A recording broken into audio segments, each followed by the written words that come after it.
Arizona Territory, 1880. The midday sun beat down mercilessly on the parched earth of Saguaro County, turning the dusty main street of Promise Creek into a shimmering mirage. A lone figure on horseback appeared on the horizon, a black silhouette against the bleached sky. 26-year-old Jacob O'Malley rode with the easy confidence of a man who had spent most of his life in the saddle, his lean frame molded by years of hard work.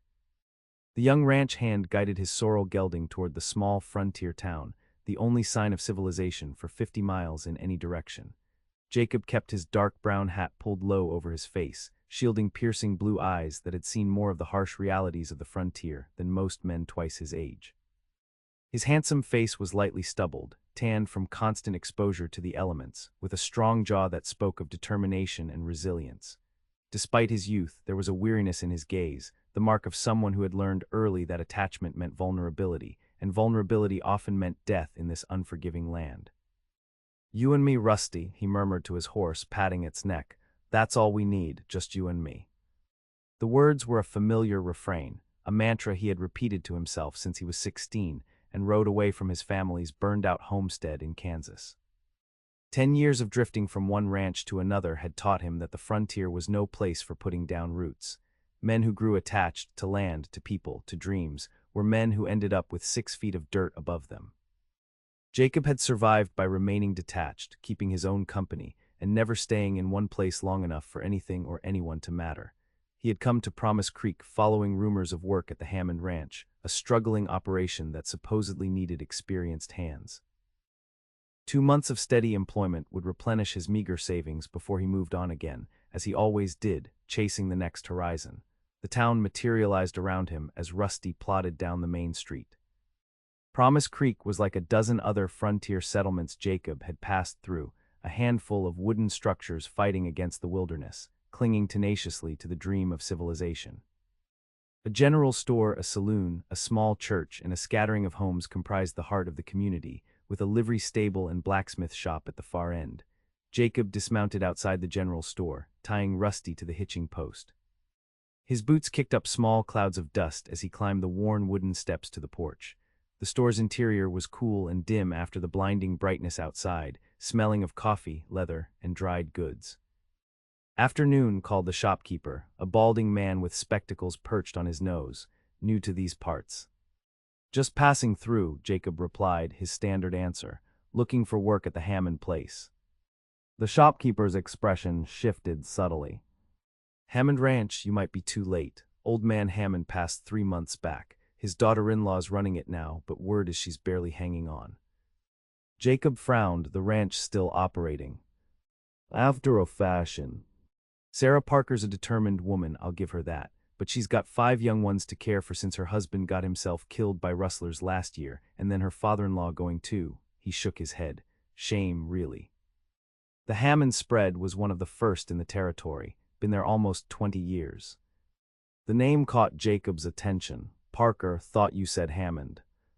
"She was Sarah Parker before she married Tom Hammond. Just a slip of a girl when she came here from back east. Now she's left with all that responsibility, only 24 years old." Jacob nodded, filing away the information.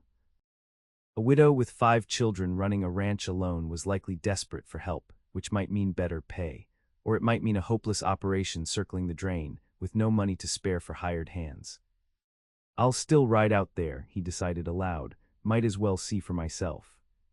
The shopkeeper shrugged. "Your choice. It's about 8 miles north, follow the creek until you hit the big cottonwood stand, then east another 2 miles.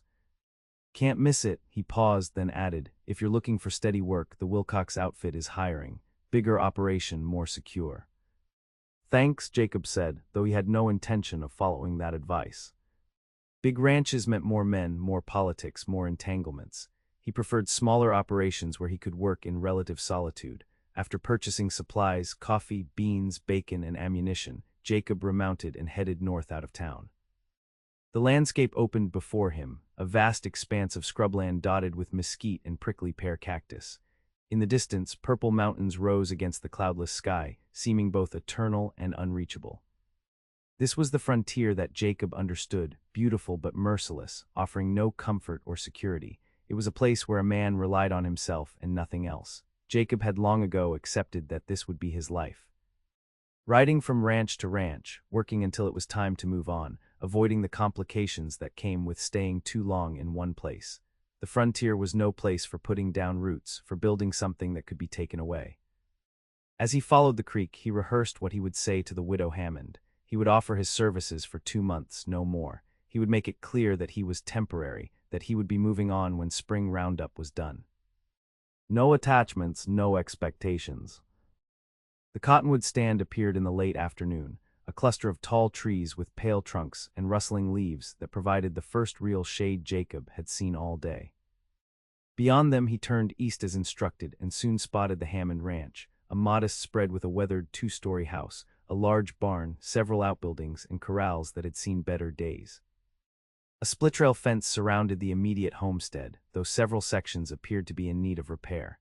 As Jacob approached, he noted other signs of neglect: loose boards on the porch, an unused wagon with a broken wheel, weeds encroaching on what had once been a kitchen garden. This was a place struggling to survive, holding on by sheer determination. He was about 30 yards from the house when the door flew open and a small figure darted out, followed by another, both children moving with the boundless energy of youth. A moment later, a woman appeared in the doorway, her voice carrying across the yard. "Matthew, Joseph, you come back here right now and finish your lessons." The children froze at the sight of the approaching rider, their curiosity momentarily overcoming their desire for freedom. Jacob slowed Rusty to a walk, studying the woman as he drew closer.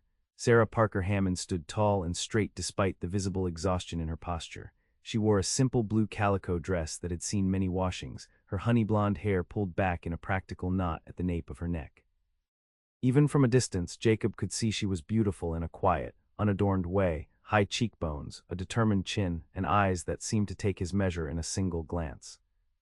She stepped forward, placing herself between the stranger and her children, one hand shading her eyes against the setting sun. There was wariness in her stance, but no fear. This was a woman accustomed to facing challenges head-on. "Can I help you?" she called, her voice steady. Jacob removed his hat as he came to a halt, a gesture of respect his mother had drilled into him long ago. "Ma'am, I heard in town you might be looking for ranch hands." Something flickered across her face, relief, hope, or suspicion, Jacob couldn't tell. She studied him for a moment longer before responding. "We could use the help," she admitted, "but I should tell you straight off that I can't offer much in wages, not right away." Her honesty was refreshing, if inconvenient. Jacob considered turning around then and there, but something, perhaps the way the 2 young boys were now watching him with undisguised fascination, or maybe the quiet dignity in the widow's bearing, made him hesitate. "I'm a good worker," he found himself saying. "Been ranching since I was old enough to sit a horse. I can break broncs, mend fences, drive cattle, whatever needs doing." She nodded slowly. "We need all of that and more. The spring roundup is coming, and I've got nearly 200 head scattered across the North Range." She hesitated, then added with quiet pride, "This ranch has been in my husband's family for 19 years. I aim to keep it going." Behind her, 3 more children had appeared on the porch, 2 girls who looked to be around 10 and 8, and a toddler boy clutching a handmade wooden horse. 5 children, just as the shopkeeper had said. 5 young lives depending on this woman's determination to hold onto a struggling ranch in a land that showed no mercy to the weak. Jacob felt a twinge of something unfamiliar, not pity exactly, but a reluctant admiration. He had seen too many people broken by the frontier, crushed under its unforgiving weight. This woman was still standing, still fighting. "I'm Jacob O'Malley," he said, finally dismounting. "I can give you 2 months through the roundup. After that, I'll be moving on." For the first time, a small smile touched her lips. 2 months is more help than I had 10 minutes ago, Mr. O'Malley. "I'm Sarah Hammond." She extended her hand, small but calloused from work. Jacob took it briefly, noting the strength in her grip. "Just Jacob is fine, ma'am." "Then I'm just Sarah." She turned toward the house. "Boys, go finish your lessons with your sisters. Tell Abigail to set another plate for supper." As the children reluctantly obeyed, she added, "You can stable your horse in the barn. There's an empty bunkhouse behind it. Hasn't been used in a while, but the roof doesn't leak." "That'll do fine," Jacob said, gathering Rusty's reins. As he led his horse toward the barn, he was acutely aware of Sarah watching him, evaluating this stranger she was trusting with her livelihood. Jacob kept his expression neutral, even as a voice in the back of his mind warned him that he was stepping into exactly the kind of situation he usually avoided, one with complications, with people who might come to depend on him. 2 months, he reminded himself firmly, just long enough to earn some money and move on before anyone got attached. Before he got attached, the bunkhouse was small but solid, with 4 empty bunks and a potbelly stove in the corner.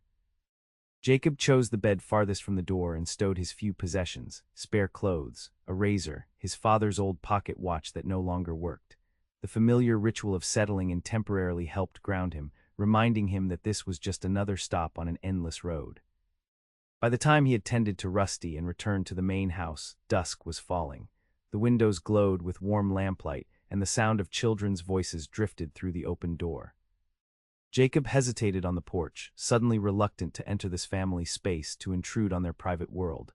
Before he could knock, Sarah appeared in the doorway, wiping her hands on a worn apron.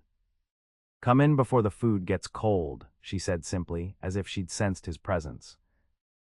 The kitchen was warm and surprisingly cheerful despite the visible signs of the family's struggle. The 5 children were already seated at a large wooden table, their curious eyes following Jacob as he awkwardly removed his hat and found the empty chair Sarah indicated. "Children, this is Mr. O'Malley," Sarah said. "He's going to be helping us with the ranch." She pointed to each child in turn. "This is Abigail, she's 12. Matthew is 10, Rebecca is 8, Joseph is 6, and little Thomas is 3. Jacob nodded, uncomfortable under the scrutiny of so many pairs of eyes. The oldest girl, Abigail, had her mother's blonde hair and a serious expression that seemed too adult for her years. The others were a mix, some favoring their mother, others presumably taking after their father. "Mr. O'Malley, have you ever shot an outlaw?" Matthew asked eagerly, breaking the silence. "Matthew," Sarah admonished, but Jacob saw the corner of her mouth twitch. "No," he answered honestly. "I'm just a ranch hand, not a gunslinger." "But you carry a gun," Joseph pointed out, eyeing the revolver holstered at Jacob's hip. "Out here, everyone does," Jacob said. "For snakes and such." This seemed to disappoint the boys, but they quickly rallied with more questions about his horse, how fast it could run, and whether he had ever seen a real Indian. Jacob answered as briefly as possible, uncomfortable with being the center of attention. He was relieved when Sarah redirected the conversation, asking the children about their lessons and chores. The meal was simple but filling: beans, cornbread, and a small amount of salt pork stretched to feed 7. Jacob noted that Sarah served everyone else before taking a portion for herself, and even then, she took less than she gave him. It was a small gesture that spoke volumes about her character. As the children chattered, Jacob observed Sarah more carefully. Up close, he could see the fine lines of fatigue around her eyes, the way she sometimes seemed to be listening for something beyond the kitchen walls, perhaps the approach of trouble, or simply the sound of the wind shifting. She was a woman constantly alert, constantly planning her next move in a game where the stakes were her children's future. After the meal, the younger children were sent to prepare for bed, while Abigail helped clear the table. When they were alone except for the oldest girl, Sarah finally spoke directly to Jacob. "The south pasture fence needs repairing before we can move the herd there for spring grazing. The barn roof has a leak that's getting worse. And the irrigation ditch to the east field is half clogged with debris from the winter floods." She stated these facts matter-of-factly, without complaint. "What do you think should be our priority?" The question surprised him. In his experience, ranch owners didn't ask hired hands for their opinions, they gave orders. "The fence," he said after a moment's consideration. "No point fixing the irrigation if you can't keep the cattle where they need to be." She nodded. "My thinking as well, we can start tomorrow at first light." She hesitated, then added, "I should tell you that we've had trouble with rustlers. They hit us hard last fall. That's how my husband died, trying to stop them." Jacob's jaw tightened. Rustlers were the scourge of every rancher, but to lose a husband to them, how many head did you lose? "Nearly 50, her voice was flat, emotionless, but her hands betrayed her, twisting a dish towel as she spoke. "Tom and his father tracked them, but there were too many. Tom was shot, and by the time his father got him back to the ranch," she trailed off, then straightened her shoulders. "We haven't seen sign of them since, but with Roundup coming." "They might try again," Jacob finished for her. "Yes," she met his eyes directly. "I'm not asking you to fight my battles, Mr. O'Malley, but you should know what you're walking into." There it was, the complication he'd been sensing from the moment he rode onto the Hammond ranch. This wasn't just about mending fences and driving cattle. This was about a woman trying to protect what was hers in a land where the only law was what a person could enforce themselves. The sensible thing would be to ride out now, find work at the Wilcox Ranch, as the shopkeeper had suggested. Safer work without the risk of facing armed rustlers. Instead, Jacob found himself nodding. I appreciate the warning. Sarah studied him for a moment longer, as if trying to read something in his expression. Well, she finally said, you know where the bunkhouse is. We start at dawn. It was a dismissal, polite but clear. Jacob stood, placing his hat back on his head. Good night, ma'am. Miss Abigail. The girl nodded shyly and Sarah walked him to the door. On the porch, with the night spread vast and star-filled around them, she spoke again, her voice softer than before. Thank you for staying, even after hearing about our troubles. Not many would. Jacob shifted uncomfortably. I said I'd give you 2 months. I keep my word. Still, she insisted, thank you. As he walked toward the bunkhouse, Jacob was acutely aware of the weight of that gratitude. It felt like a responsibility he hadn't asked for, a commitment beyond the simple exchange of labor for wages. He reminded himself firmly that he was here temporarily, that these people were not his concern beyond the work he'd agreed to do. But as he lay in the narrow bunk that night, listening to the unfamiliar sounds of the Hammond ranch settling around him, Jacob couldn't shake the image of Sarah standing tall in her doorway, placing herself between danger and her children. Or the way she'd asked his opinion as if it mattered, or the quiet dignity with which she faced her struggle. For the first time in years, Jacob O'Malley felt the uncomfortable sensation of being drawn into something larger than himself, something he couldn't simply ride away from when it suited him. It was exactly what he'd spent a decade avoiding. 2 months, he promised himself as sleep finally claimed him. Just 2 months and then he would move on as always. This ranch, this widow, these children, they would become just another memory fading in his wake as he rode toward the next horizon. But even as he made this vow, a small voice deep within him whispered that this time might be different. Dawn found Jacob already at work, repairing the corral fence nearest the barn. He had risen before first light, unable to sleep in the unfamiliar surroundings, and decided to make himself useful. The rhythmic work of hammering nails into weathered wood helped settle his thoughts, pushing away the unsettling dreams that had plagued his rest, dreams of fire and loss that he hadn't experienced in years. He was so absorbed in his task that he didn't notice Sarah's approach until she spoke. You're an early riser. There was a note of approval in her voice. Jacob glanced up, momentarily startled. Sarah stood a few feet away, a steaming cup in her hand. She looked different in the soft morning light, younger somehow, the weight of her responsibilities not yet fully settled on her shoulders for the day. Never could sleep once the sky starts lightening, he said, driving another nail with a single practice strike. Figured I might as well get started. She offered the cup coffee. It's hot at least, if not particularly good. He accepted it with a nod of thanks, noticing that she was already dressed for work, worn trousers under a split riding skirt, a man's shirt with the sleeves rolled up, and sturdy boots. Her hair was braided and pinned up, practical for a day of ranch work. It struck him that she dressed not for appearance but for function, another adaptation to her circumstances. The children will be up soon, she said, surveying the corral with a critical eye. Abigail will get them fed and started on chores. I thought we could ride the south pasture, see what needs fixing most urgently. Jacob nodded, taking a sip of the coffee. It was indeed hot, strong enough to put hair on a man's chest and barely sweetened. This is good, he said, meaning it. He'd had far worse on trail drives. A hint of a smile touched her lips. You're being kind. It's terrible, but it does the job. She gazed past him toward the distant hills, already turning golden in the morning sun. We need to move the herd to better grazing within the week.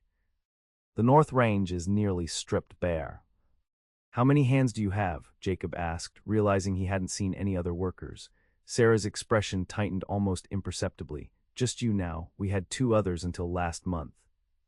Good men, both of them worked for my father-in-law for years, but after he died, she shrugged. I couldn't pay them what they deserved. They stayed as long as they could, out of loyalty to the Hammond name, but they have families of their own. The implication was clear. The ranch was in worse shape than he'd initially thought. Moving a herd of 200 cattle with just 2 people was more than difficult. It was nearly impossible. We'll manage, Sarah added, as if sensing his doubts. Matthew is getting to be a fair hand with the cattle for his age. And I can still sit a horse as well as any man. Jacob had no doubt about that, but a 10-year-old boy and a woman, no matter how capable, weren't enough to run a ranch this size. He finished the coffee and handed back the cup. I'll saddle the horses, he said simply. By the time they rode out, the sun had fully risen, casting long shadows across the land. They rode side by side, Sarah on a spirited bay mare that responded to the slightest touch of her rider's knees. Jacob noted her easy, confident seat. She hadn't been exaggerating about her riding abilities. The south pasture was about 3 miles from the main house, a broad sweep of land bordered by a creek on one side and rising foothills on the other. As they approached, Jacob could see the damage to the fence line, several sections completely down, others barely standing, with posts tilted at precarious angles. Winter storms, Sarah explained as they dismounted to examine the worst section, and we haven't had the manpower to keep up with repairs. Jacob walked the fence line, mentally calculating the work needed. It's fixable, he said finally, but it'll take time and materials. We have lumber, Sarah said. My father-in-law was always prepared. The shed behind the barn is full of fence posts and rails. Good. We'll need to haul them out here, though. Jacob knelt to examine a broken post, testing the surrounding soil with his fingers, ground still soft from the winter moisture. That's in our favor, easier to sink new posts. Sarah nodded, but her attention had shifted to something in the distance. Jacob followed her gaze and saw what had caught her eye. Riders approaching from the east, 3 men moving at a steady pace directly toward them. Instinctively, Jacob moved closer to Sarah, his hand dropping to the revolver at his hip. Expecting visitors. No, her voice was tense, her body suddenly alert, and we don't get many casual callers out this way. The riders drew closer, and Jacob could make out details now. 3 men, well-mounted and well-armed, with the weather-beaten look of those who lived hard lives in the open. The man in the lead was older, perhaps 50, with a silver-streaked beard and the bearing of someone used to giving orders. The other 2 were younger, one lean and watchful, the other thick-necked and scowling. They reined in about 20 feet away, the leader raising a hand in greeting. "Morning, Mrs. Hammond," he called, his voice carrying easily across the distance. "Fine day for fence mending." "Mr. Wilcox," Sarah acknowledged, her tone carefully neutral. "You're a long way from your own range." So this was Wilcox, owner of the larger ranch the shopkeeper had mentioned. Jacob studied the man with new interest, noting the quality of his gear and the confident set of his shoulders, a man comfortable with his position and power. "Just making my rounds," Wilcox replied smoothly. Checking boundaries before the spring drive, his gaze shifted to Jacob, assessing. "I see you found help, that's good." "This is Jacob O'Malley," Sarah said. "Jacob Edwin Wilcox. His ranch borders ours to the east." Jacob nodded but didn't offer to shake hands. There was something in Wilcox's manner that set his teeth on edge, a barely disguised condescension when he looked at Sarah, as if he were humoring a child playing at running a ranch. "O'Malley," Wilcox acknowledged, "new to these parts." "Just passing through," Jacob replied evenly. "Ah," a knowing smile spread across Wilcox's face. "Well, Mrs. Hammond's situation is known in these parts. Brave woman trying to keep this place going after such tragedy." He shook his head, the picture of concern. "But as I've told her before, there's no shame in recognizing when a task is too great. My offer still stands, Sarah. Fair price for the land, enough to take those children of yours back east to family who can help raise them properly." Jacob felt rather than saw Sarah stiffen beside him. When she spoke, her voice was cool and level. "And as I've told you before, Mr. Wilcox, this land is not for sale. Not to you, not to anyone." Wilcox sighed as if disappointed by her stubbornness. "You know this territory is changing, Sarah. Small spreads like yours are being swallowed up every day. The future belongs to operations with the resources to compete, operations like mine." "Is that a threat?" Jacob asked quietly. For the first time, Wilcox's pleasant expression faltered. "Not at all, just stating facts, Mrs. Hammond has had more than her share of misfortune. Her husband killed by rustlers, her father-in-law passing unexpectedly. I'm offering a way out before things get worse." "Things won't get worse," Sarah said firmly. "We've weathered the hardest part." The Hammond Ranch will still be here long after this season's drive is over." Wilcox studied her for a long moment, then shrugged elaborately. "As you wish, but remember my offer when roundup comes and you're short-handed." He touched the brim of his hat. "Good day to you both." The three men wheeled their horses around and rode away, but not before the thick-necked one shot a look of pure malice toward Jacob. Only when they were well out of earshot did Sarah release a long, controlled breath. "I take it Mr. Wilcox has been pressing his case for a while," Jacob observed. "Since the day after my father-in-law's funeral," Sarah confirmed, a hint of bitterness creeping into her voice. "He was polite enough while Harold was alive. Now he shows up every few weeks with the same offer, pennies on the dollar for land my husband's family worked for nearly 2 decades. Jacob frowned, watching the retreating figures. "You think he had anything to do with your trouble, the rustlers?"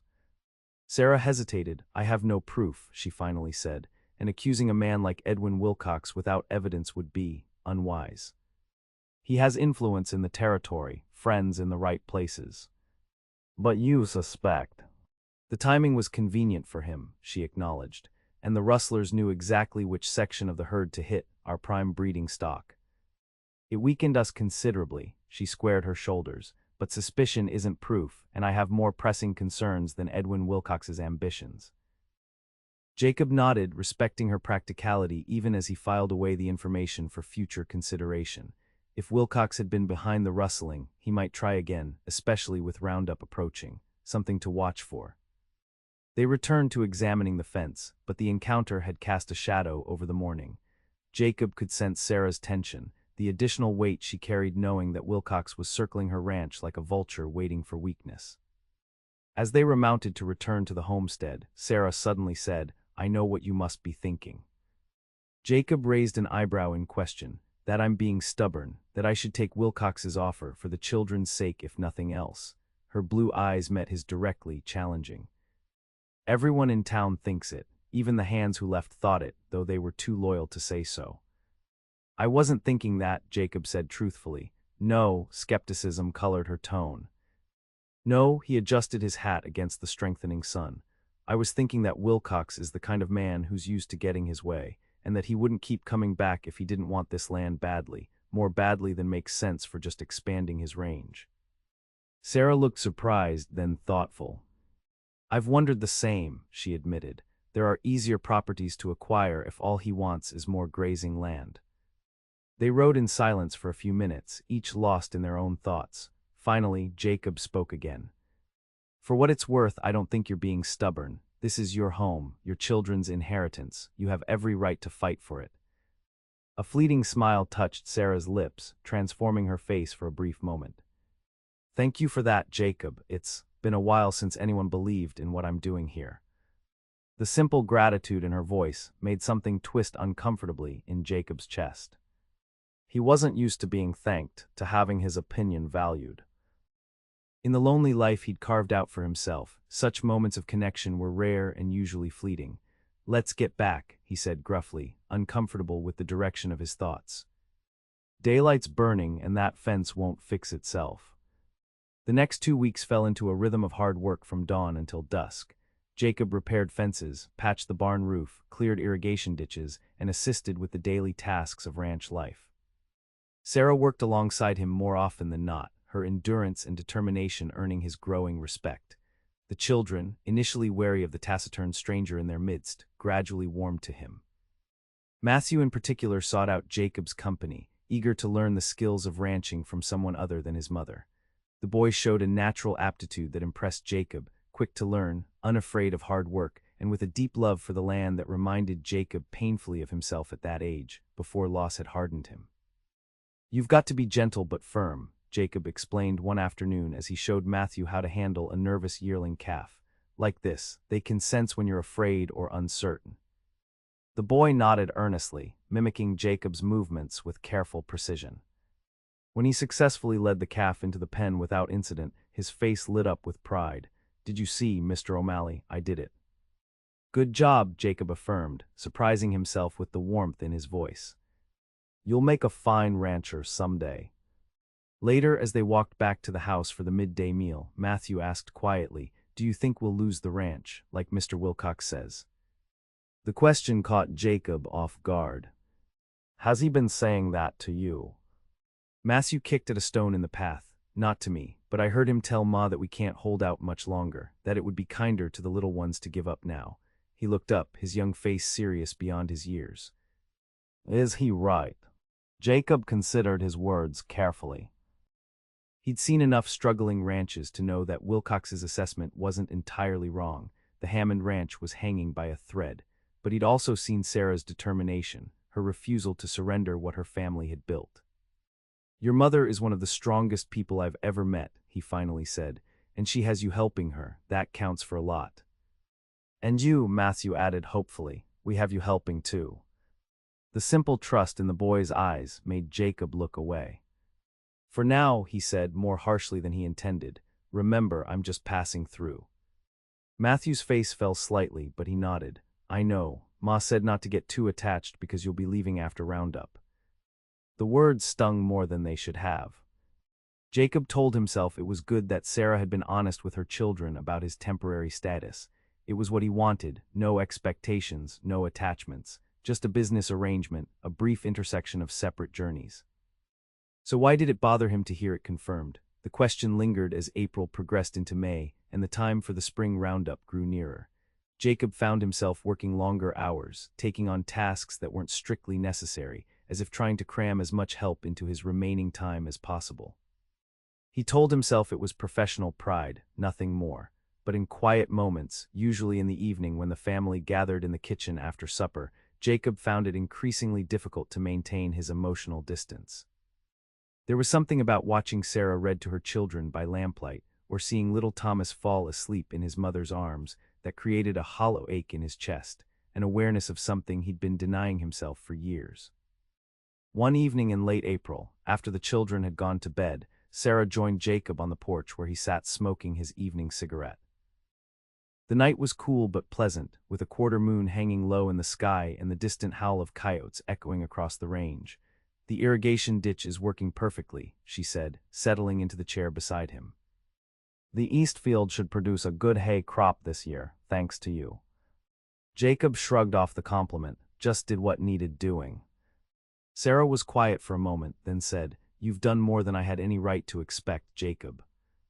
Especially considering, she hesitated, considering you still can't pay me much, he finished for her. She nodded, looking slightly embarrassed.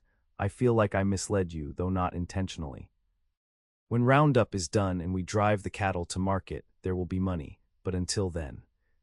I'm not worried about it, Jacob said truthfully. He'd never been one to fret over money. As long as he had enough for ammunition, tobacco, and occasional supplies, he was content.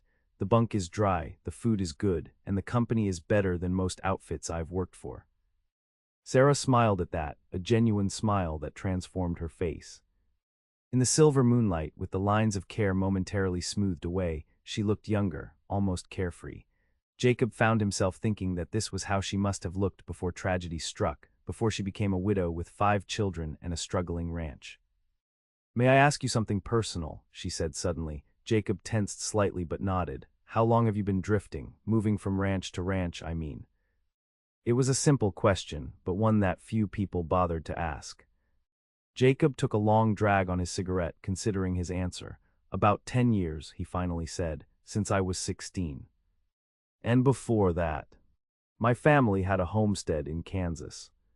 Small place, nothing fancy. The memories rose unbidden, the modest cabin his father had built with his own hands, his mother's garden, the creek where he'd learned to fish. It didn't last. Sarah waited, not pressing but clearly interested. Against his better judgment, Jacob continued. There was trouble with some cattlemen who wanted our water rights. My father refused to sell. He flicked ash from his cigarette, watching the embers glow and fade. One night they came, torched the barn first, then the house. My parents didn't make it out. Oh, Jacob, Sarah's voice was soft with genuine sympathy. I'm so sorry. He shrugged, uncomfortable with her compassion. It was a long time ago. And you've been alone ever since, no family at all. Had an uncle in St. Louis who took me in for a while, didn't suit either of us. I headed west as soon as I could, been working ranches ever since. He stubbed out his cigarette, suddenly eager to end this conversation before it ventured into territory he preferred to avoid. It's a good life, no complications. Sarah's eyes, luminous in the moonlight, studied him with an insight that made him uneasy. Is that what you want, no complications? It's safer that way, he said before he could stop himself. Safer, she echoed, but is it living, Jacob, or just surviving? The question hit too close to the truth he'd been avoiding for years. Jacob stood abruptly. It's getting late. We have an early start tomorrow. Sarah rose as well, accepting his withdrawal without comment. But as she turned to go inside, she paused, her hand resting lightly on his arm for just a moment. Thank you for telling me about your family. I know it couldn't have been easy. Long after she had gone inside, Jacob remained on the porch, troubled by the conversation. He'd spent a decade building walls around himself, keeping people at a distance, avoiding exactly the kind of personal exchange he'd just engaged in. Yet with Sarah, the walls seemed to crumble without his permission. It was dangerous. Attachments meant vulnerability, and vulnerability invited loss. He'd learned that lesson in the most painful way possible. 2 more weeks, he reminded himself firmly, just until the roundup was complete. Then he would collect whatever wages Sarah could pay and ride on, as he always did. The Hammond Ranch would become just another entry in his mental catalog of temporary employers, nothing more. But as he finally headed to the bunkhouse, Jacob couldn't shake the feeling that something fundamental was shifting within him, something he wasn't sure he could control. The day of the roundup dawned clear and mild, a perfect late spring morning. Jacob had risen before first light, double-checking equipment and saddling horses in preparation for the long day ahead. Moving 200 head of cattle with just 3 people, himself, Sarah, and young Matthew, would be a challenge, but they'd planned carefully. Sarah joined him at the corral as the first light of dawn touched the eastern sky. She wore her usual work clothes, but with the addition of leather chaps and a bandana that could be pulled up against the dust. Ready? She asked, checking the cinch on her saddle one last time. Jacob nodded, as ready as we can be. The boy know what to do. Matthew was practically born on horseback, Sarah said with quiet pride. He won't let us down. They rode out as the sun cleared the horizon, heading north toward the range where most of the herd had wintered. Matthew, mounted on a steady roan gelding, rode slightly ahead, his small figure straight and confident in the saddle. Jacob found himself impressed yet again by the boy's maturity and skill. The plan was straightforward but demanding. Gather the scattered cattle, drive them south to the holding pasture they'd spent weeks preparing, and then begin the sorting process, separating out those ready for market from the breeding stock they would keep. By midday, they had located most of the herd and begun the slow process of driving them south. The cattle, thin after the winter but healthy enough, moved reluctantly at first, then with increasing momentum as the natural instinct to follow the leaders kicked in. Jacob rode the flank, keeping strays from wandering off, while Sarah took the lead and Matthew handled the drag position, urging along the slowest animals. They worked in near-perfect coordination, communicating with whistles and hand signals when the distance between them grew too great for voices. It was grueling work, hot, dusty, and requiring constant vigilance. A moment's inattention could result in a break in the herd, undoing hours of careful driving. But there was also a rhythm to it, a satisfaction that came from seeing the plan unfold successfully. By late afternoon, they had the herd moving steadily toward the holding pasture. Jacob had just turned back to gather a few strays when he noticed movement on a distant ridge, riders, at least 4 of them, observing the cattle drive. Instinctively, he touched the revolver at his hip, making sure it was loose in its holster. Then he wheeled his horse and rode hard toward Sarah, who was still at the head of the herd. Riders on the north ridge, he called as he drew alongside her. 4, maybe 5. Sarah's expression tightened, her eyes scanning the ridge. I see them. Could be Wilcox's men checking our progress. Or it could be trouble, Jacob said grimly. Either way, we need to get these cattle to the holding pasture as quickly as possible. She nodded, understanding the urgency. I'll push them harder from the front. You get Matthew up here to help me. Then circle back and watch our rear. Jacob rode back to where Matthew was keeping the last of the stragglers moving. Your mother needs you up front, he told the boy. I'll handle things back here. Matthew looked concerned. Is something wrong, Mr. O'Malley? Just being cautious, Jacob assured him, not wanting to frighten the child unnecessarily. Go on now. Keep those leaders moving steady but quick. As Matthew rode toward the front of the herd, Jacob took up position at the rear, his eyes constantly scanning the surrounding terrain. The riders on the ridge had disappeared, which concerned him more than if they had remained visible. Were they circling around, planning to hit the herd from another direction? The sun was low in the sky when they finally reached the holding pasture. With practiced efficiency, Sarah and Matthew guided the cattle through the gate while Jacob counted them in. The final tally was encouraging, 193 head, nearly all their remaining stock. As Jacob closed and secured the gate, Sarah rode up beside him, her face dusty but triumphant. "We did it," she said, the relief evident in her voice. "All of them safe in the pasture." "We're not done yet," Jacob cautioned, scanning the surrounding hills. "Those riders." "They're gone," Sarah interrupted. "Probably just Wilcox's men, as I thought." Jacob wasn't convinced. "Maybe, but I'll feel better when we're back at the house." "It'll be dark soon."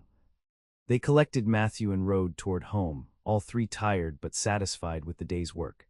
The boy chattered excitedly about the roundup, clearly proud of his contribution.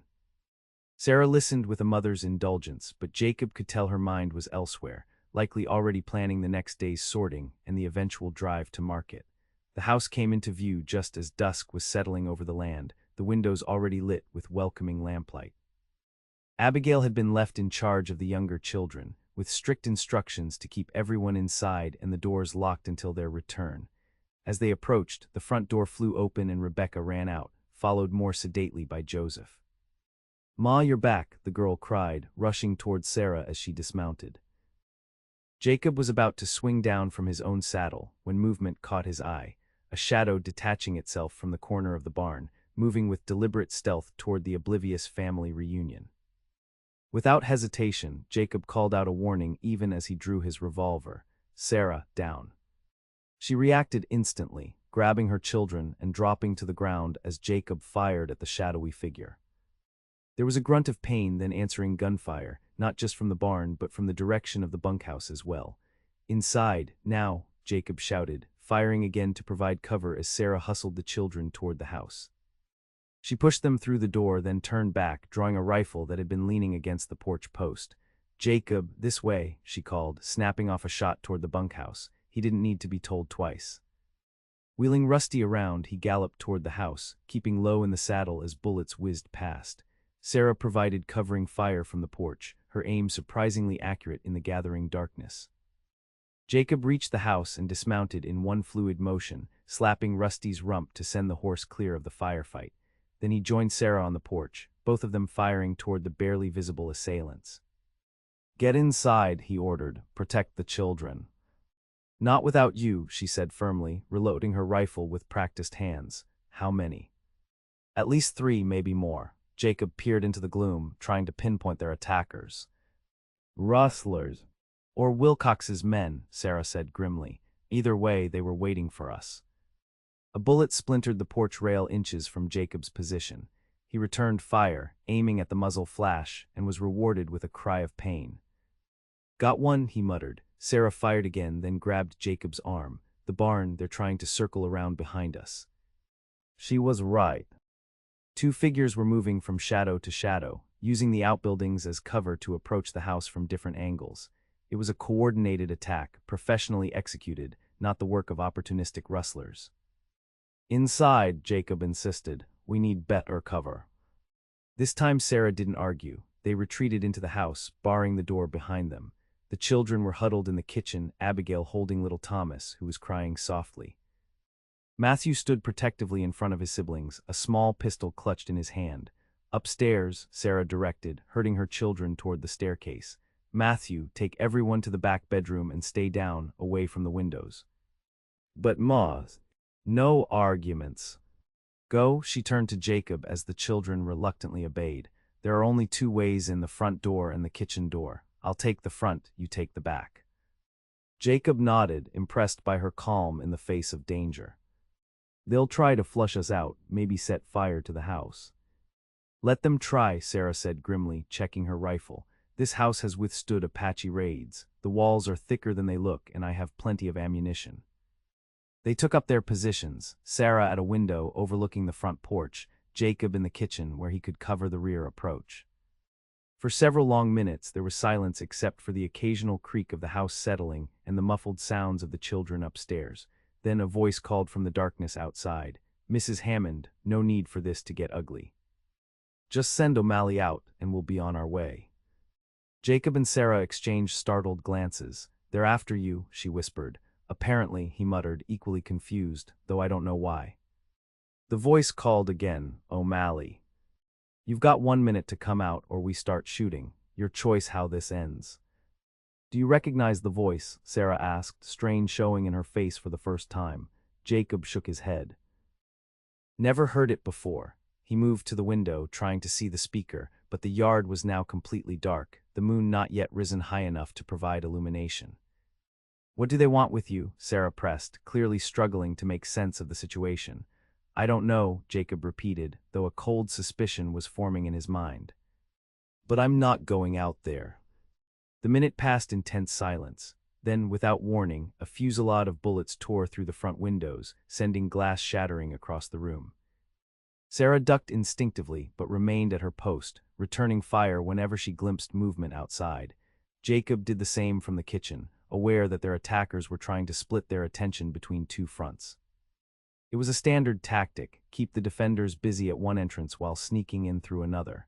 Sure enough, a few minutes later, Jacob heard the soft scrape of a boot on the back steps. He held his fire, waiting until he saw a shadow pass across the window.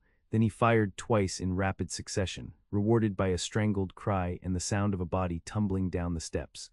"Got another one," he called to Sarah. "That leaves at least 2, maybe more." The attack continued for what felt like hours, but was probably no more than 20 minutes, sporadic gunfire, followed by tense silences, then renewed assault from a different angle. Jacob and Sarah defended the house grimly, conserving ammunition and firing only when they had clear targets. Finally, there was a longer silence, broken by the sound of horses galloping away. Jacob waited, suspecting a trick, but after 5 minutes of complete quiet, he cautiously approached the front window where Sarah stood. "I think they're gone," she said, her voice hoarse from the acrid gunsmoke that filled the house. "For now," Jacob agreed, "but they'll be back, especially if they were after me specifically." Sarah turned to face him fully, her expression a mixture of fear, determination, and growing suspicion.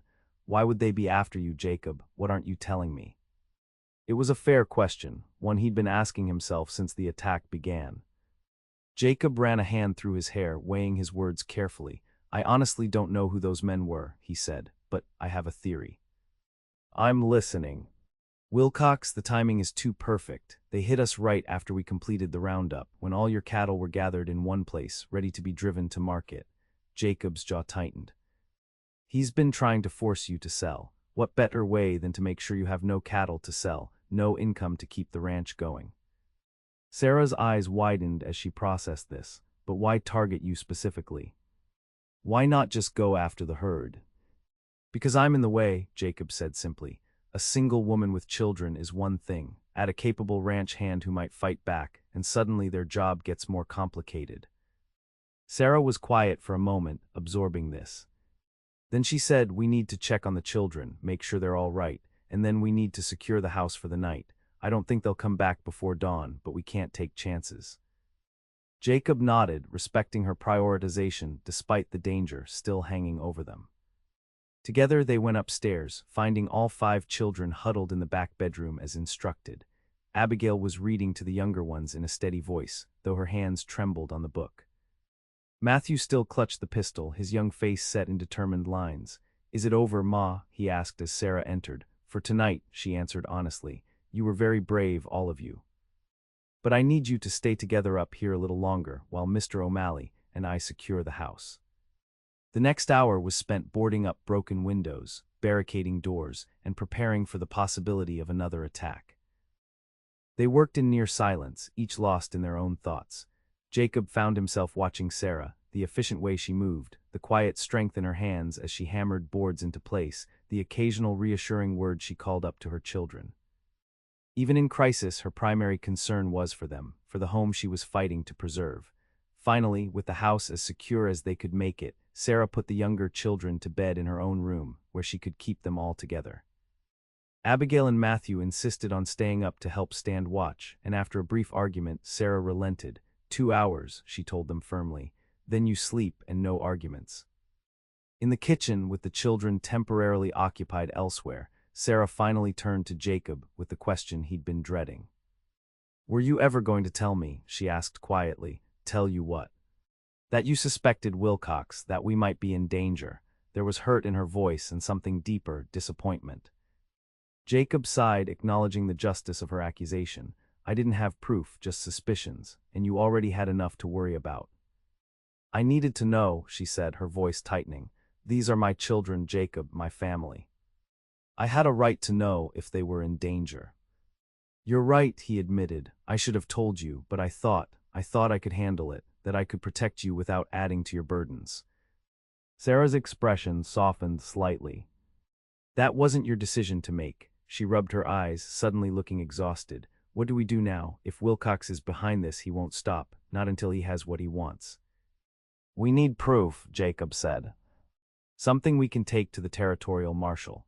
Rustling and attempted murder carry serious penalties, even for a man with Wilcox's connections. And until then, Jacob met her gaze steadily. Until then, we protect what's yours. The ranch, the cattle, the children, everything. The use of we wasn't lost on Sarah. Her eyes searched his face. I thought you were just passing through, that you'd be leaving after roundup. It was a reminder of the boundary he'd established, the emotional distance he'd insisted on maintaining. But something had changed tonight, perhaps had been changing ever since he rode onto the Hammond ranch. The walls he'd built around himself were crumbling, and Jacob found he no longer had the will to rebuild them. Plans change, he said simply. A small, tentative smile touched Sarah's lips. Do they? Before Jacob could respond, a sound from outside captured their attention, horses approaching at a gallop, not bothering with stealth this time. They exchanged alarmed glances, both reaching for weapons when a voice called out, Hello, the house, Mrs. Hammond, it's Deputy Miller from Promise Creek. Sarah rushed to the window, peering cautiously through the boards. It's all right, she said with relief. It really is the deputy, and he's brought men with him.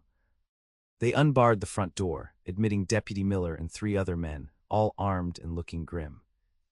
The deputy, a weather-beaten man in his 40s with a no-nonsense manner, explained their presence. We got word there might be trouble out this way. One of Wilcox's men came to town, drunk and talking too much about plans to run you off your land. His eyes took in the boarded windows and signs of gunfire. Looks like we're too late. Not too late, Sarah said firmly. We're all unharmed, and the cattle are safe in the south pasture. The deputy nodded, relief visible on his face. That's good to hear. We can leave a couple men here tonight, make sure there's no more trouble. As the deputy organized his men, assigning watch positions around the property, Jacob found himself standing slightly apart, watching Sarah as she efficiently answered questions and made arrangements. She caught his eye across the room, and a wordless understanding passed between them, an acknowledgement that something fundamental had shifted tonight. Later, with the house secured and the children finally asleep, Jacob and Sarah sat together on the porch, a shotgun across Jacob's knees and a rifle within Sarah's reach. The deputy and his men were patrolling the perimeter of the homestead, their occasional movements visible in the moonlight. Why did you stay? Sarah asked suddenly, breaking the comfortable silence. When the shooting started, you could have ridden away. It wasn't your fight. Jacob considered the question, knowing he owed her an honest answer. 10 years ago, I rode away from my family's burning home, he said slowly. I was 16, scared, convinced there was nothing I could do. I've been riding away ever since, telling myself it was safer that way. No attachments, no responsibilities, no risk of loss. He looked at her directly. Tonight, I couldn't ride away, not from you. Not from those children. Sarah's eyes, silver in the moonlight, searched his face. Because you felt responsible, obligated. Because for the first time in 10 years, I found something I couldn't bear to lose, Jacob admitted, the words emerging before he could censor them. Someone worth the risk. The confession hung in the air between them, more revealing than he'd intended. Sarah's breath caught, her expression softening into something that made Jacob's heart race. I've been afraid too, she said softly. Afraid of failing, of losing the ranch, of letting my children down, afraid of feeling anything for anyone after Tom died. She hesitated, then added, when you rode up that first day, I thought you were just another drifter, here for a paycheck before moving on. I never expected. Neither did I, Jacob said, understanding what she couldn't quite express. Sarah, I don't have much to offer. No land, no money, just my hands and my word. But if you'll have me, I'd like to stay. Not just for the roundup, not just until the trouble with Wilcox is settled. I'd like to stay, for good. In the silver light of the moon, with the vast Arizona night spread around them like a blessing, Sarah Hammond reached out and took Jacob O'Malley's hand. I would like that very much, she said simply, and in that moment with her warm hand in his, Jacob felt the last of his walls crumble away. The fear that had driven him for a decade, the belief that the frontier was no place for love, that attachment only led to loss, gave way to a new truth. That here, with this woman and her children, he had found the home he'd been running from all along. The rest of May passed in a blur of activity. With the deputies' men providing security, they completed the roundup, sorting the cattle and preparing for the drive to the railhead at Fort Bowie. The evidence against Wilcox continued to mount. The captured attacker from the night of the ambush had broken under questioning, confirming that Wilcox had hired them to eliminate Jacob and steal or scatter the Hammond cattle. By early June, a warrant had been issued for Wilcox's arrest. He had fled the territory, his empire crumbling as his criminal activities came to light. It would be years before the full extent of his operations was uncovered, the rustling, the intimidation, the suspected murders disguised as accidents. For Jacob and Sarah, however, life began to settle into a new rhythm. The cattle drive to Fort Bowie was successful, bringing in enough money to settle debts and provide operating capital for the coming year. Jacob threw himself into improving the ranch, working from dawn to dusk alongside Sarah and Matthew. The children adapted to his presence with surprising ease. Little Thomas began following Jacob everywhere, mimicking his movements and hanging on his every word. Rebecca and Joseph included him in their games, and Abigail, initially the most reserved, gradually came to trust him with small confidences about her dreams of becoming a teacher someday. But it was Matthew who blossomed most visibly under Jacob's guidance. The boy had always been responsible beyond his years, forced to shoulder adult burdens after his father's death. With Jacob there to share those burdens, Matthew could be a child again when the situation allowed, even as he continued to learn the skills that would make him a successful rancher in time. Through it all, the relationship between Jacob and Sarah deepened, built on shared work, shared danger, and shared purpose. They moved cautiously at first, both aware of the watching eyes of the children and the gossip that would inevitably spread in Promise Creek. But their feelings were too strong to be long concealed, especially from those who knew them best. "Are you going to marry Mr. O'Malley?" Abigail asked her mother one evening as they washed dishes together. The other children were already in bed, and Jacob was making a final check of the livestock before retiring to the bunkhouse. Sarah nearly dropped the plate she was drying. "What makes you ask that, Abby?" The 12-year-old gave her mother a look far older than her years. "I have eyes, Ma. I see how you look at each other, and he's not really using the bunkhouse anymore, except to keep his things. He's always here, from breakfast until after we're in bed." Sarah felt a blush rising to her cheeks. She had tried to be discreet, mindful of propriety and the example she set for her children. But Abigail was right. Jacob had become a constant presence in the house, only nominally maintaining the fiction of living in the bunkhouse. "Would it bother you?" Sarah asked carefully. "If I were to marry again?" Abigail considered this as she scrubbed a stubborn pot. "I thought it might when I first considered it, but no, it wouldn't bother me." "Not if it's Mr. O'Malley." She looked up at her mother. "He makes you smile again, and he's teaching Matthew all the things Pa would have if he'd lived. He's good with the little ones too." Sarah felt tears pricking at her eyes, touched by her daughter's perception and approval. "He hasn't asked me, you know." "He will," Abigail said with the supreme confidence of youth. "I heard him talking to Reverend Simmons in town last week, asking about the church schedule." Sarah's heart skipped a beat at this revelation. "You shouldn't eavesdrop, Abigail Parker Hammond." "I wasn't eavesdropping," the girl protested. "They were standing right there by the general store, talking plain as day." "Not my fault if they didn't notice me." Despite her admonishment, Sarah couldn't help the smile that spread across her face.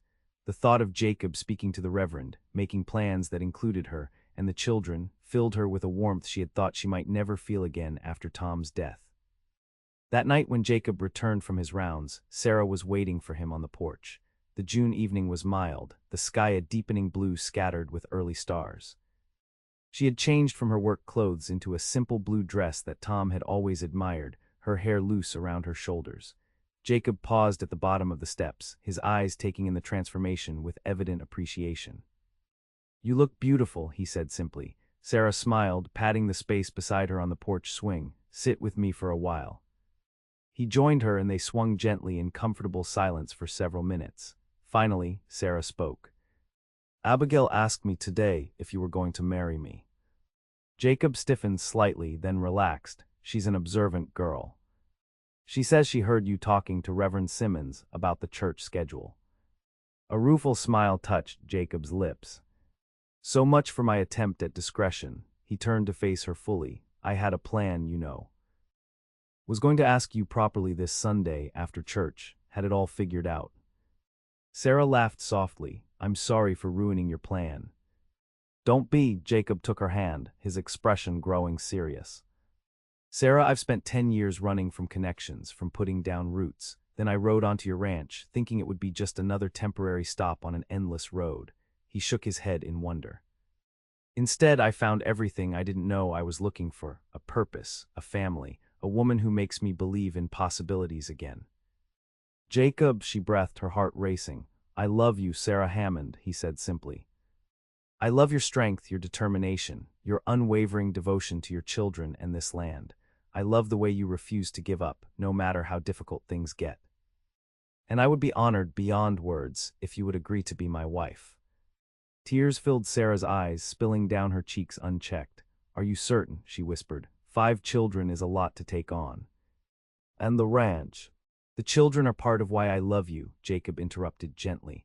"They're extensions of you, reflections of your heart and spirit. As for the ranch," he gestured to the land spread around them, silvered now in the rising moonlight. "This isn't just property to me anymore, Sarah. It's a home, our home if you'll have me." "Yes," she said, the word emerging as both a whisper and a promise. "Yes, Jacob O'Malley. I will marry you." He gathered her into his arms then, his kiss a seal on the pledge they had made to each other. Sarah felt a sense of rightness, of completion, as if the final piece of a puzzle had fallen into place. This man who had ridden into her life when she needed him most, who had helped her defend her home and family, who had shown her that love could bloom again even in the harsh soil of the frontier, this man was her future. When they finally parted, Jacob reached into his pocket and withdrew a small object. "I've been carrying this for a week, waiting for the right moment," he said, opening his palm to reveal a simple gold band. "It was my mother's, the only thing I saved from the homestead. I'd like you to have it if you're willing." Sarah extended her hand, allowing Jacob to slip the ring onto her finger. It fit perfectly, a warm circle of gold that represented not just their love for each other, but the breaking of a cycle of loss and isolation that had defined Jacob's life for too long. "Your journey ends with me," he murmured, repeating words he had once heard his father say to his mother, words he had never expected to speak himself. "No more drifting, no more running. From now on, wherever you are is where I belong." Sarah leaned her head against his shoulder, a sense of peace washing over her that she hadn't felt since before Tom's death. "And your journey ends with us," she corrected gently. "Me and the children, all of us together." They were married 2 weeks later in the small white church in Promise Creek, with the children standing as their attendants and the entire community turning out to witness the union. Matthew stood proudly at Jacob's side, while Abigail held her mother's bouquet of wildflowers gathered from the ranch that morning. Even little Thomas behaved, solemnly carrying the rings tied to a small pillow, with only minimal assistance from Joseph and Rebecca. Reverend Simmons, beaming at the couple before him, spoke of new beginnings, of God's grace in bringing love out of loss, strength out of adversity. "We are gathered here today to witness the joining of 2 lives that have already been woven together by circumstance, courage, and devotion," he intoned. "Jacob and Sarah have found in each other not just love, but a shared purpose, the nurturing of this family and this land that God has entrusted to their care." As they exchanged vows, Jacob looked into Sarah's eyes and saw reflected there all the hope and possibility he had denied himself for so long. The belief that had sustained him through years of lonely wandering, that the frontier was no place for love, that attachment only led to pain, fell away completely, replaced by a new conviction. That love was the only thing that made the hardships of the frontier bearable, the only treasure worth protecting. "I, Jacob, take you, Sarah, to be my lawfully wedded wife," he said, his voice steady and sure. "To have and to hold from this day forward, for better or worse, for richer or poorer, in sickness and in health, to love and to cherish, until death do us part." Sarah repeated the vows, her voice clear despite the tears of joy that glistened in her eyes. When Reverend Simmons pronounced them husband and wife, Jacob kissed her with a reverence that spoke of his commitment not just to her, but to the family they now formed together. The celebration afterward was simple but joyous, a gathering at the ranch with food contributed by neighbors, music provided by local fiddlers, and dancing that continued long after the summer sun had set. The children were at the center of the festivities, their happiness a testament to the healing that Jacob's presence had brought to their lives. Late in the evening, as the party began to wind down, Jacob found himself standing on the porch with Matthew, watching as Sarah danced with little Thomas in her arms, the boy's head drowsy on her shoulder. "Pa would have liked you," Matthew said suddenly, looking up at Jacob with serious eyes. "He always said a man should be judged by how he treats those who depend on him." Jacob placed a hand on the boy's shoulder, deeply touched by the simple statement. "Your father was a wise man, and a fortunate one to have a son like you." Matthew nodded, accepting the compliment without false modesty. "Does this mean we can call you Pa now?" he asked. "The little ones have been wondering." Jacob felt a lump form in his throat. "If you want to," he said carefully, "but I would never try to replace your father, Matthew. He'll always be an important part of who you are." "I know," the boy said with that same disconcerting maturity. "But Ma says there's room in a heart for more than one kind of love. That loving you doesn't mean we love Pa any less." "Your mother is the wisest person I know," Jacob said, smiling as Sarah caught his eye across the yard. "And she's right, there's room enough for all of it, all the memories of the past and all the hopes for the future." Matthew seemed satisfied with this answer. He leaned against Jacob's side in a rare display of affection. "I'm glad you decided to stay, instead of just passing through like you planned." "So am I," Jacob said softly, "so am I." Later that night, with the guests gone and the children finally asleep, Jacob and Sarah stood together in the doorway of their home, no longer the Hammond Ranch, but the O'Malley Ranch, a new name for a new beginning. The full moon illuminated the land spread before them, the same land that had been fought for, protected, and now would be nurtured by their combined efforts. "Are you happy?" Sarah asked, her head resting against his shoulder. Jacob tightened his arm around her waist, drawing her closer. "Happier than I ever thought possible," he admitted. "For years, I believed that the frontier was no place for love. That a man had to remain detached, isolated to survive out here." He brushed a kiss against her temple. "You proved me wrong. You showed me that love isn't a weakness on the frontier. It's the only strength that truly matters." Sarah smiled, turning in his embrace to face him. "And you showed me that even after loss, life continues. That joy can follow sorrow, if we're brave enough to open our hearts to it."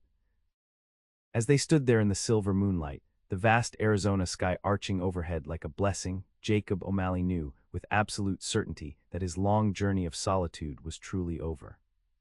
Here, with this woman and the children sleeping peacefully upstairs, he had found not just a stopping place, but a destination, a home for his heart after years of wandering. The frontier would always be challenging, demanding everything they had to give. There would be droughts and floods, hard winters and scorching summers, the constant struggle to wrest a living from an unforgiving land. But they would face it together, their strength multiplied by the bonds they shared. "Your journey ends with me," Jacob whispered again, the words now a promise rather than a fear. "And it's just beginning." Sarah's answer was to draw his head down for a kiss that spoke of all they had overcome, and all they had yet to build, a future forged from courage, determination, and a love that had bloomed against all odds in the harsh beauty of the American frontier. In the years that followed, the O'Malley Ranch flourished under their combined care. The cattle herd grew, the fields produced abundant hay, and the family expanded with the birth of 2 more children, a son they named Harold after Sarah's father-in-law, and a daughter they called Elizabeth after Jacob's mother. The children thrived as well. Abigail eventually attended a teaching college in Tucson, returning to establish Promise Creek's first proper school.